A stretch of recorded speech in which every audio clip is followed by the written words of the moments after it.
Welcome to the Agent of Wealth podcast with Marc Bautis from Bautis Financial.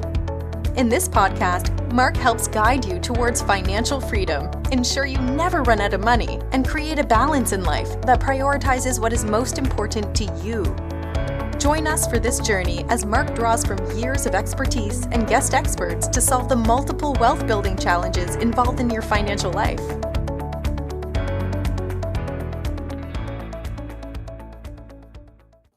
Welcome back to the Agent of Wealth. This is your host, Marc Bautis. On today's show, I brought on a special guest, Myra Oliver.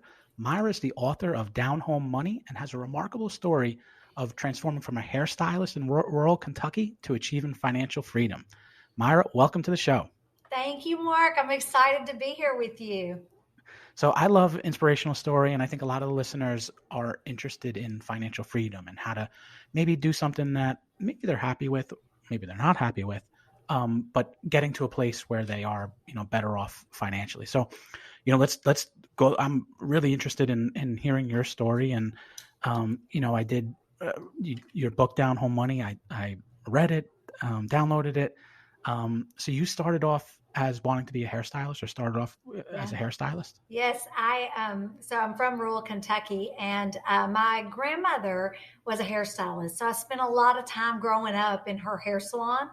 My mom and dad were both school teachers, and so their dream was for me to go to college. That wasn't my dream. My dream was to be a hairstylist. So I followed my grandmother's footsteps.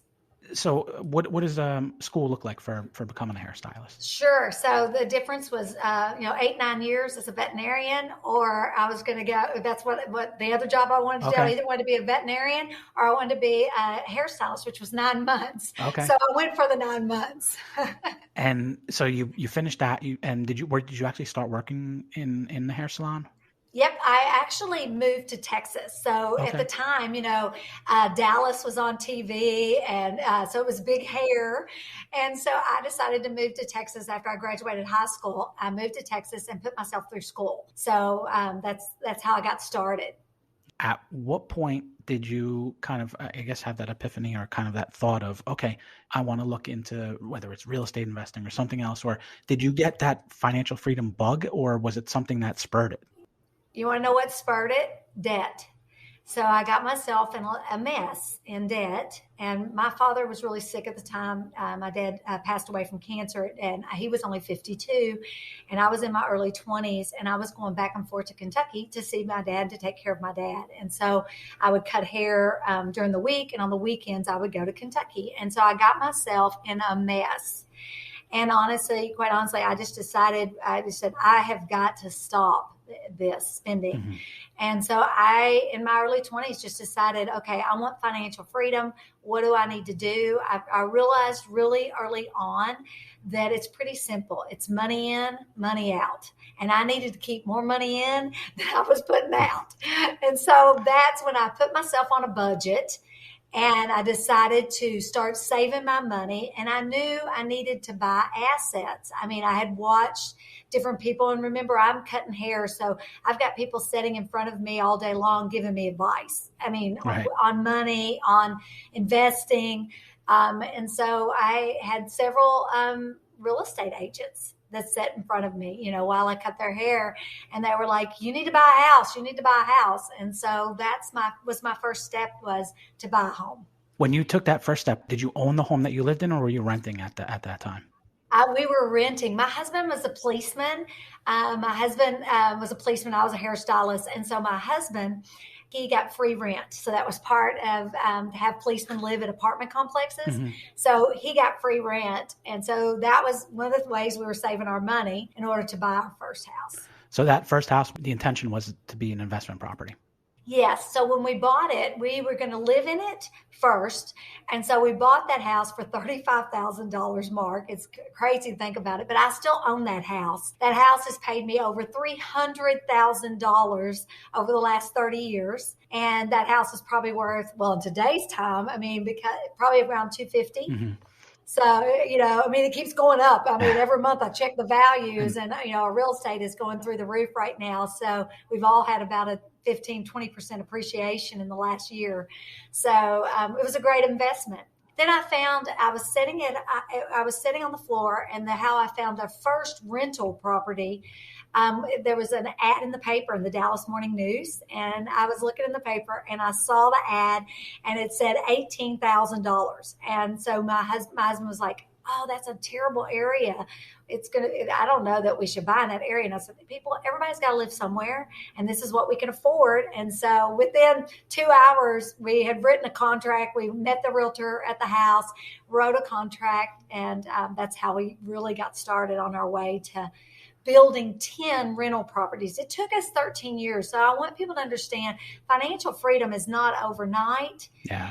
You've got to get a plan, and then you got to work the plan, right? I mean, it's real easy to get all these plans, but the key was we worked the plan. And so our goal was 10 properties, and that threw us off $5,000 a month net to us. And we were both able, I sold my hair salon, and my husband was able to quit his job.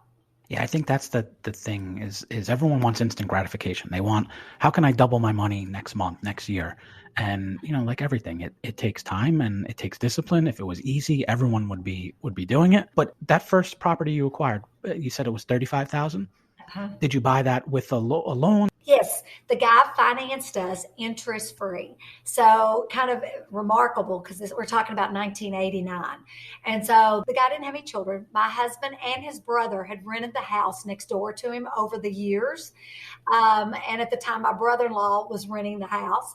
And so the guy wanted to do something nice for them because they had been really good to him, taking care of him, mowing his grass and doing things for him. And he had gotten married and was moving to her house.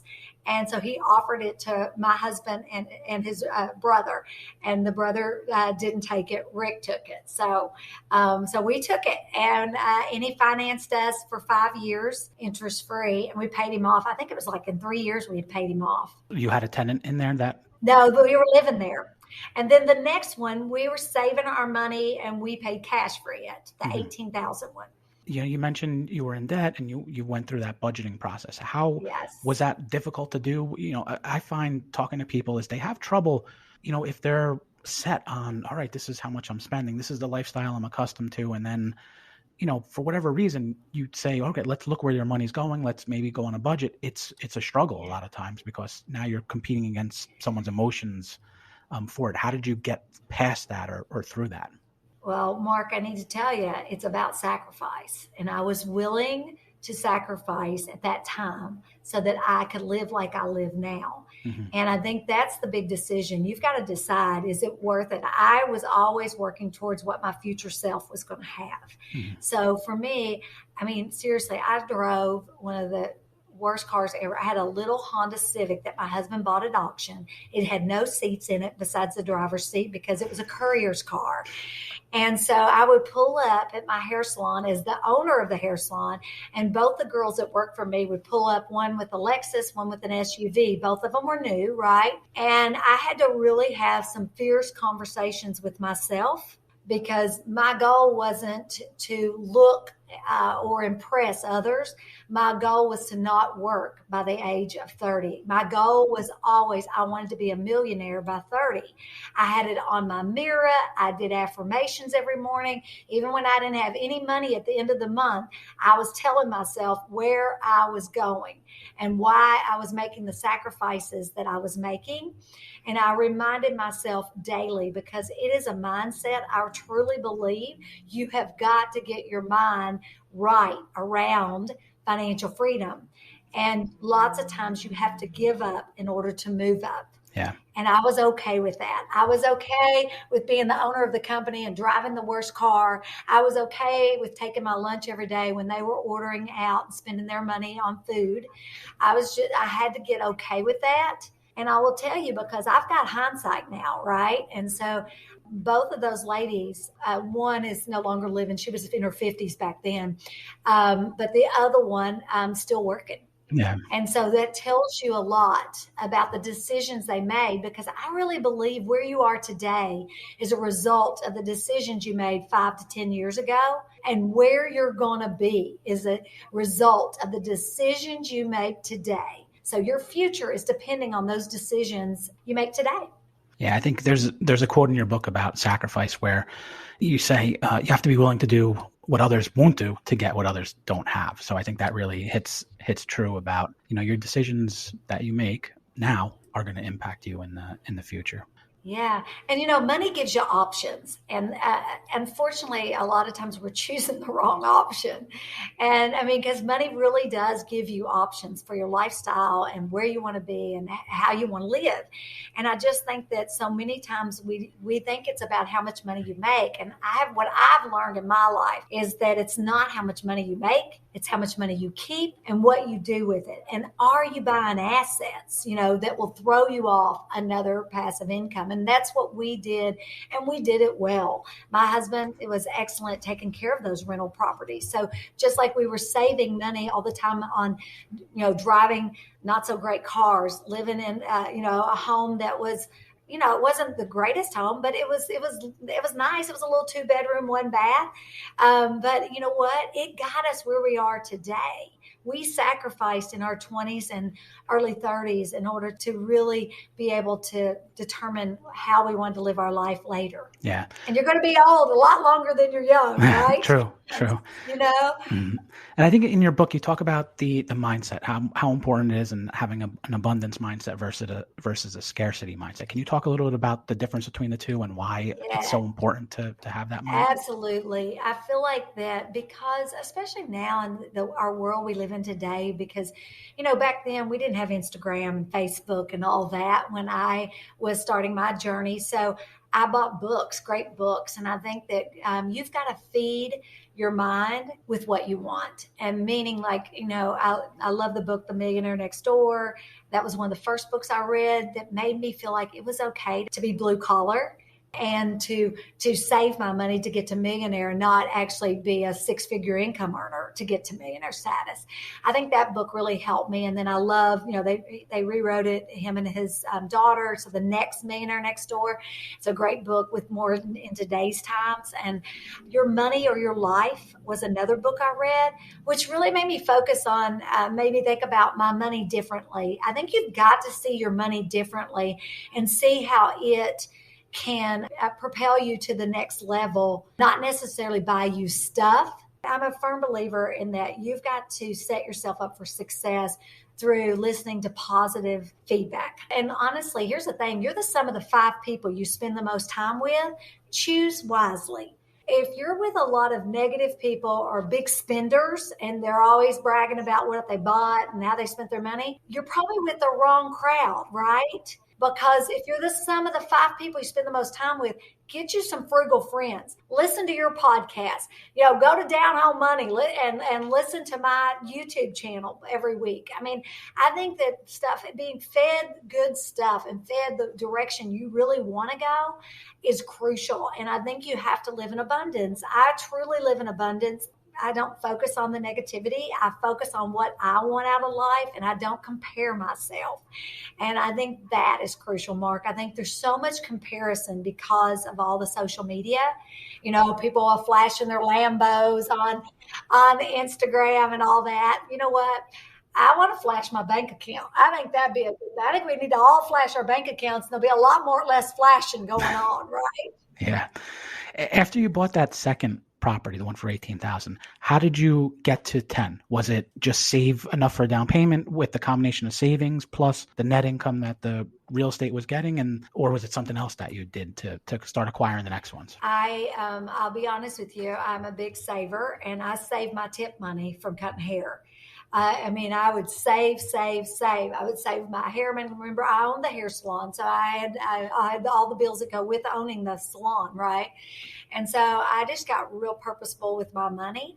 I would save my money to do a down payment on the next one. So the next one was in the same neighborhood. We bought 4 houses in that area that my husband would wear his police uniform to go collect rent. Yeah. That was his biggest concern is safety and all that, because I would help him on properties and stuff because I'm pretty good at fixing stuff. And that was one of the things we saved a lot of money by not hiring stuff out. We are pretty much do-it-yourselfers. And I think that's important. And we manage them ourselves, which saves, anywhere from 8 to 10%. if we're not hiring a management company.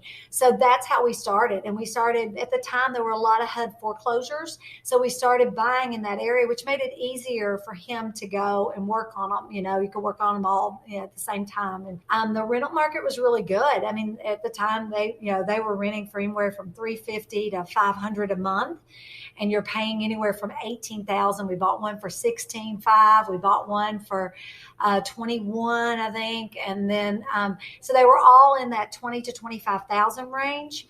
But of course, the rents, were lower at that time. And then after about 13, 15 years, and we had got our portfolio where it was, we sold the package of them off and then bought some newer properties where we live, because we were about an hour away from there. And we found that hour made a big difference on going and working on properties. And we sold them, and we put our money in some apartments. And then we ended up with the same amount of units, same amount of profitability, but we've just kind of moved it to closer because it was so far for my husband to drive. And are you still managing them yourself? Yeah, we do. We got up to 38 properties. We are now at 28 properties. We've sold this year. We never sold. We always bought and hold.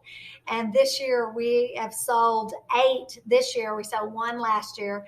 And just because we just feel like that now's the time. I mean, when you can triple your money, it's a little hard to get excited about the rental income when, right now the profit, because remember, we bought them 20, 30 years ago, a lot of them. And so when you can triple your money, we bought some apartments, for instance, this is in 2014, and we paid $360,000 for them. And we just sold them for $895.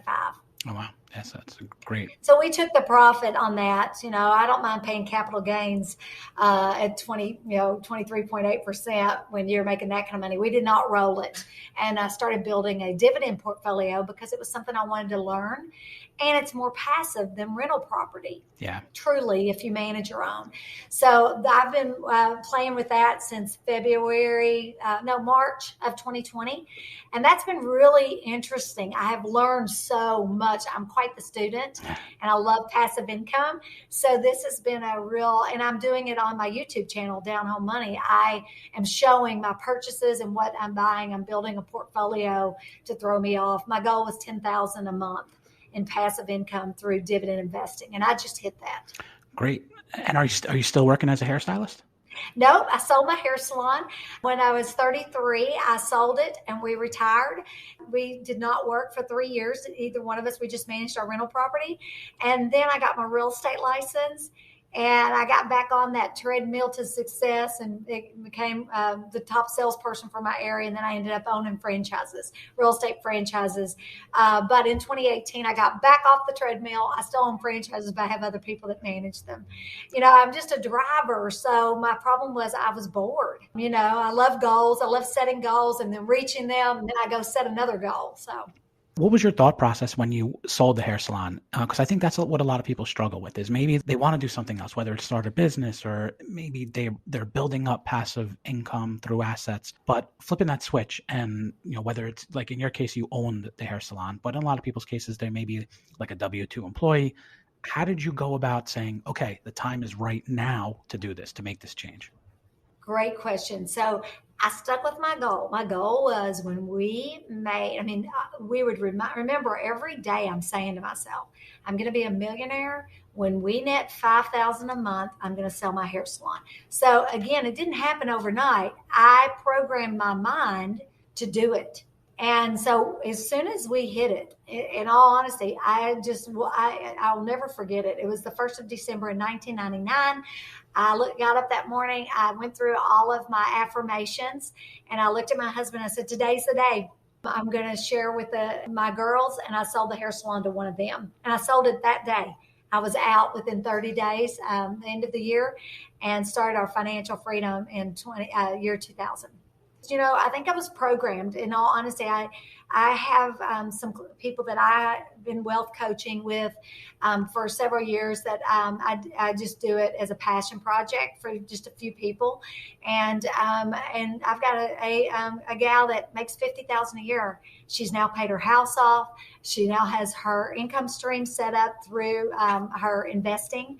And she has a little bit of rental property, and then she has, a portfolio, a brokerage account with dividends. And she's getting ready to do the same. And I'm proud to say I've been coaching her the longest, probably 5 years. For someone starting out, it's the best approach. Start, put together some goals and kind of back your way into this is what you have to do to hit those goals in terms of saving, building up an asset pool. Is that how you would approach it, or how you'd recommend approaching it? Great way to start. My first thing that I think most people need to do is you got to know where you are in order to determine where you're going. And so many people have never even don't even have a clue what their net worth is. And I think that is the most crucial thing people can do to get started. My husband and I still, every year at the end of the year, we tally up our net worth, our assets on one side, our liabilities on the other side. Assets minus liabilities is your net worth. And we look at it every year to make sure we're growing. And I think that people just don't pay attention to that. And a lot of times when I sit down with people to help them figure that out, they're amazed at either they have a negative number or they have a positive number. And quite honestly, nowadays we've all go in so much debt that it's really hard to climb out of that. And what I find is that if you aren't acknowledging that and having an understanding around where you are, you can't move forward. And so that has been probably one of the biggest things that I get people to do is figure out exactly where you are so we can move this thing forward, because you've got to get out of debt. I think that's crucial for financial freedom. I think that especially if you are not a big income earner, getting out of debt is going to be crucial, because what do we all go to work for every day, Mark? To pay our house payment, to pay our car payment, to pay our insurance, to pay our food and our living expenses. So if you get rid of some of that big debt, a car payment, a car is not an asset. I do not have a car payment. I drive a 6-year-old car. I just don't believe in it. A car, I told you about my Honda Civic with no seats. I drove that thing for years, because a car is just not an asset. It gets you from point A to point B. I use my money to make me more money. I think that, getting your home paid off, and everybody disagrees with this, and that's great. And you know what? That's the beautiful thing about that. You get to do this your way. This is financial freedom your way. But I will tell you, not having a house payment is how I got here. I mean, not having a house payment was crucial for my journey. And now houses have become so expensive. Sometimes it's harder. But I love the tiny home community. I've got several people that I work with in the tiny home community, and that allows you to have a cheaper option for a home so you can have your home paid for and not have that debt holding you at a job you don't like. I mean, honestly, debt will keep you as an employee. Yeah. And I think you mentioned, baselining or benchmarking where you are with your net worth statement, with your assets, your liabilities. I think the other area where, there's not a lot of transparency that people have is where their money's going. They have money coming in and they don't really know. You ask them, well, what are you spending per month and what are you spending it on? And I think that's probably the next step that someone needs to do is make sure your money's going to the right place. I love that. I always say I had a little black book I carried with me, because remember, I didn't have phones. You didn't have cell phones back then. And so I carried a little black notepad and I wrote down everything. If I put a penny or a quarter in a gumball machine, I wrote it down. And so that way I have documentation. I'm a firm believer that documentation beats conversation all day long. Yeah. I documented every single penny that went out, and I documented every single penny that came in. And I made sure at the end of the day, there was a positive number that I could use to either pay something off, because I had several credit cards. I was in a mess in my early 20s. And so I had to get those things paid off. And, since I was probably 28 years old, I've always paid my credit card off every month. I have one credit card still to this day. I have one credit card. I pay it off every month. My dad had 10 brothers and sisters, and, they were farmers in Kentucky. And I was just raised, if you can't pay for it, you don't need it. I'm not saying it's right or wrong, okay? I know that there's good debt and bad debt. I totally understand that. I'm a businesswoman, and so I understand that. But I'm going to tell you that financial freedom comes from being debt-free, because once you're debt-free, you have the ability to say yes or no. And remember, when you say yes to something, you're always saying no to something else. I was just talking to someone about these new, I guess they're like installment plans where you can buy anything you want to buy now. you look at it and you say, oh, it's going to cost me $100, or I can spend $3 a month for the next 3 years. And it's so appealing for people because they're like, oh, it's 0% interest. Really what they're doing, it's really a loan. It's really debt. And it's just a modern day like layaway plans that, these Affirm or Afterpays. That's right. But yeah, you hit it right on the head. There is good debt for things like you use to buy a house, but there's a lot of debt that is not marching you towards your goal or towards someone's financial freedom. And I think a lot of people are nervous of looking where their money's going because, one, they don't want to face it. Two, they're afraid that someone's going to say, oh, you shouldn't spend money on this or you shouldn't spend money on this. And I don't think it's that. I think it's more of, if something's really important to you, if you're getting a lot out of it, spend money on it. But if your goal is to get financial freedom or to build passive income, there's got to be some prioritization of where your money's going. No one has an endless supply of money. And, you have to really pick what path you want to go down. Like you said, there's sacrifice involved. I think clarity gives power. I think once you get clarity on what it is you want, and you said it well, I mean, everybody's different in what their passion is or what they feel is a need rather than a want, right? We're all different in that. Some people may feel like they need a new car, right? Mm-hmm.